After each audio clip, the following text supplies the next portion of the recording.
오늘 아침 신문 시작합니다. 우회전 시 건널목에 보행자가 있으면 무조건 일시 정지하도록 규정된 도로교통법이 시행된 지 3년이 지났지만 우회전 차량에 보행자가 치여 숨지는 사고가 끊이지 않고 있다는 기사 먼저 보겠습니다. 세계일보입니다. 한국도로교통공단에 따르면 2020년부터 지난해까지 우회전 교통사고로 숨진 사람은 연평균 66명이었는데요. 제도 시행 첫 해인 2023년 사망자는 63명이었는데 2024년에는 65명으로 오히려 2명이 늘었습니다.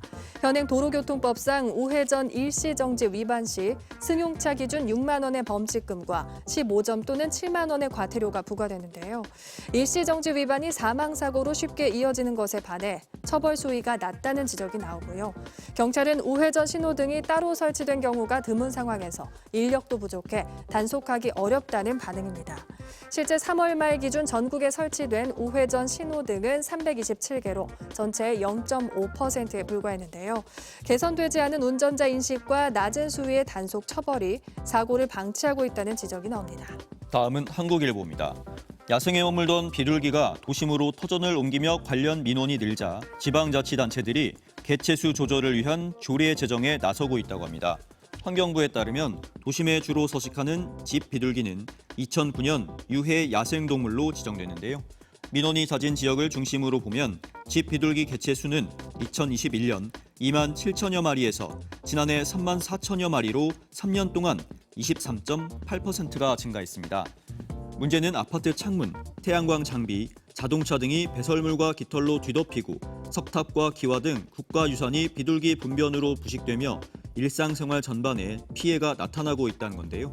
급기야 서울시와 부산, 울산, 인천 등은 올해 시행된 이른바 먹이주기 금지법을 근거로 과태료를 부과하는 등 조례 마련에 나섰고요.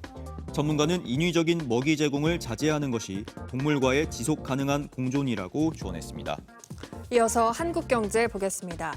국내 주요 대학의 연구진이 높은 인센티브와 더 나은 연구 환경을 찾아 해외로 향하고 있다는 기사입니다. 서울대에서는 2021년부터 4년간 56명의 교수가 해외 대학으로 옮겼는데요.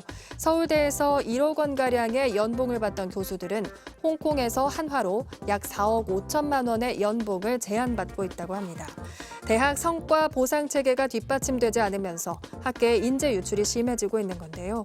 이 같은 해외 대학과의 보상 격차는 한국 대학의 재정 형편이 원인으로 지목됩니다.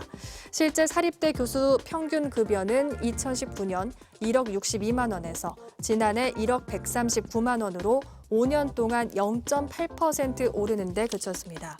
주요 석학의 연쇄 이탈에 서울대도 호봉제에서 벗어나 성과에 따라 차등 보상하는 성과 연봉제 도입을 추진하고 나섰는데요. 일각에서는 우수 교원에게 인센티브를 주려면 다른 분야 교원의 월급을 깎아야 하는 것 아니냐는 우려의 목소리가 나옵니다. 다음은 동아일보입니다. 수도권에서 대량 발생한 러브버그에 이어 말라리아를 매개하는 얼룩날개 모기도 증가해 피해가 커지고 있다고 하는데요. 질병관리청에 따르면 2021년 294명이었던 국내 말라리아 환자는 계속 증가해서 2023년을 시작으로 2년 연속 700명을 넘어섰고요.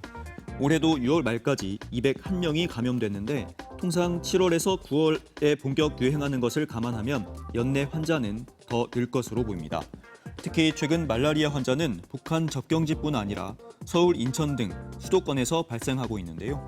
방제 환경이 열악한 북한에서 말라리아 감염 모기가 넘어와서 수도권으로 확산되고 있는 겁니다.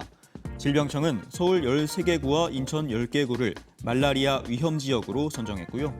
전문가들은 남북협력 방역체계 구축이 필요하다고 지적하는 한편 야외 활동 시 긴 옷을 입고 모기 기피제를 뿌릴 것을 당부했습니다. 끝으로 지역신문 기사 살펴보겠습니다. 전북 도민일보입니다. 폭염으로 피서지를 찾는 시민들이 늘어나고 있는 가운데 전북 완주 계곡 주변의 상당수 음식점에서 불법 영업 행위가 또다시 기승을 부리고 있다는 기사입니다. 피서객들이 해당 음식점 부지를 통해 계곡으로 들어가려면 사람 수대로 주차비를 내야 하거나 평상을 대여하지 않으면 출입이 제한되는 등 사실상 입장료 혹은 통행료를 강요받고 있는 것으로 나타났는데요.